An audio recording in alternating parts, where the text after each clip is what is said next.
Welcome back. I hope you're having a good weekend. Welcome back to Joe Stunner Boxing.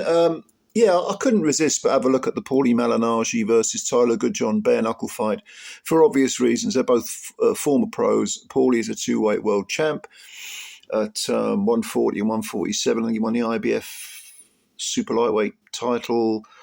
Then later on in his career, when he moved up to welter, he won the WBA welterweight title. Did he win both of those on the road? I think he did. I think he won the IBF 140-pound belt in England, and then, what was it? Ukraine, Croatia, somewhere in I can't remember the venue, but I know he won both his titles on the road. And if you look at his record, he's got a who's who of 140 and 147 pounders. He showed, enormous bollocks. I mean, guts by the bucket against Miguel Cotto in his first world title fight. Cotto beat him on points. But Paulie really showed that he was more than just trash talk and flash and dash and, rather extravagant haircuts and all that sort of thing. He had that famous incident against Lovemore and Do when he won his world title, where he had a haircut between rounds. They were tearing the hair off because it was getting in his eyes. Well, we know about Paulie, of course he's a terrific commentator, very, very knowledgeable, extremely articulate. He's got that motor mouth thing going on, that New York vibe, which is, I like it. Not everyone does, but I like it. I think he's a genuine guy, Paulie, a stand-up guy.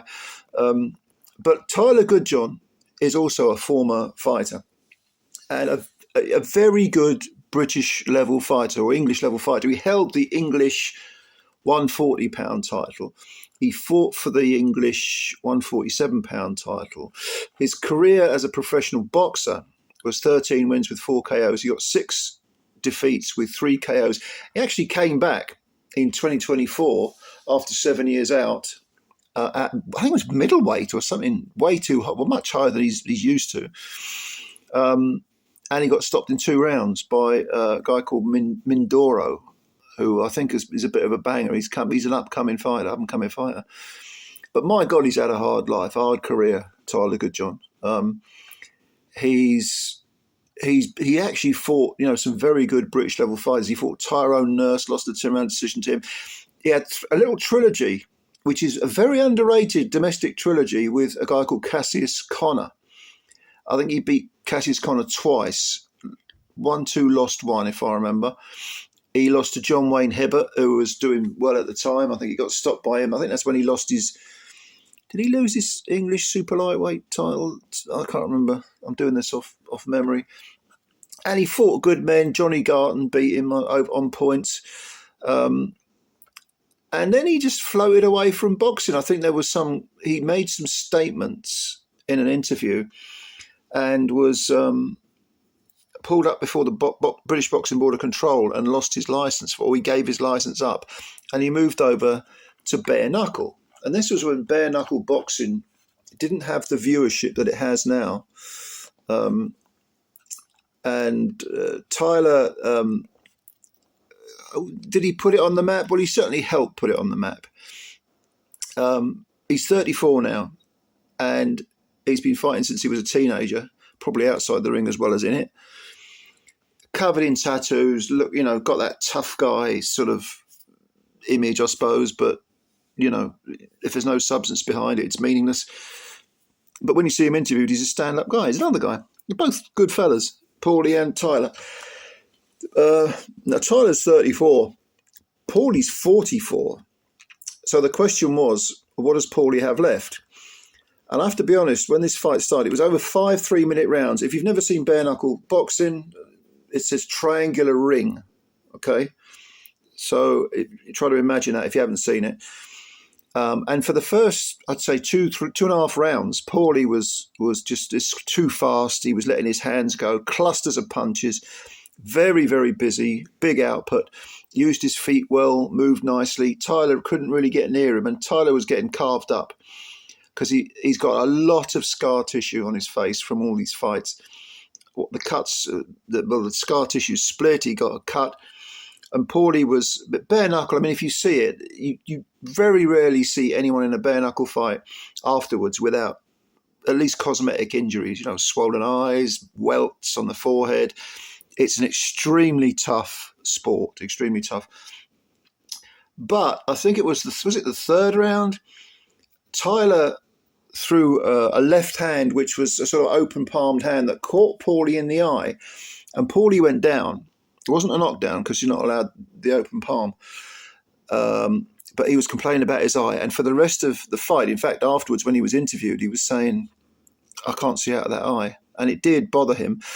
And then in the fourth round, I think it was towards the end of the fourth round, finally Tyler got hold of Paulie and started mauling him and landed a couple of right hands that definitely hurt Paulie. This was towards the end of the fourth. He staggered back.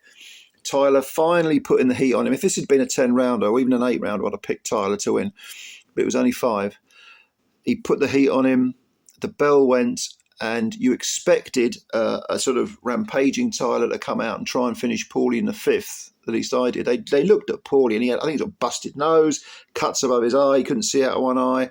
Tyler himself, bloodied on the nose, above the eyes. I mean, it was a tough fight. But in the 5th, Paulie managed to do enough work to stay out of trouble, and wasn't really, even though you could argue that Tyler was still cutting the ring off well and putting some damage on him. I thought Paulie managed to navigate his way through that final round, that 5th round, and in my opinion, pinched the victory, maybe 3-2 in rounds. Tyler said afterwards he thought he nicked it. Both fighters were very complimentary of each other, as you would expect. Paulie, heaped praise on Tyler for his toughness, courage, and the fact that he did more than his bit to put bare-knuckle boxing on the map. But it was a good little fight, and in fact, the card itself wasn't bad. I mean, I don't watch a lot of bare-knuckle stuff, but it was worth a look. Like I say, it's on YouTube. It's where I watched it. Talk Sport Boxing. It's on their channel. You can go and have a look at it and tell me what you think. But Paulie looked like, in terms of technical skills, he looked like he had something left, definitely. But I didn't like the reaction in the 4th round towards the end when he got tagged with those 2 rights by Tyler. And I know they're gloveless fists, but Paulie did look rattled. And his punch resistance may be the thing that might do his undoing in the future. I don't know. Maybe not. I mean, in terms of this was Tyler Goodjohn's final bare-knuckle fight. He finishes with 5 wins with 1 KO. This is his bare-knuckle record. And 4 defeats. He's never been stopped. I'm not surprised he's never been stopped because he's a very tough man. But so is Paulie, and I think Paulie will probably continue in some form or other. He showed enough to give anyone problems because he's just so fast. His feet and his fists are fast. But if you can hit him on the jaw, there is a bit of a question mark for me above his punch resistance. At 44, you might expect that, mightn't you? But go and have a look. Tell me what you think. Leave your comments below as usual. And in fact, if you watch the whole card, let me know what you think of the whole card, because I've still got a few fights to watch, that bare-knuckle card. Anyway, thank you very much. I hope you enjoy the rest of your weekend. And subscribe to the channel. Please do. Hit that little like button, because they count the likes. I still have no idea why, and probably never will know. And subscribe, because we have videos virtually every day. So, come and join us. All right, ladies and gents, thanks a lot, and I'll catch you later. Bye for now.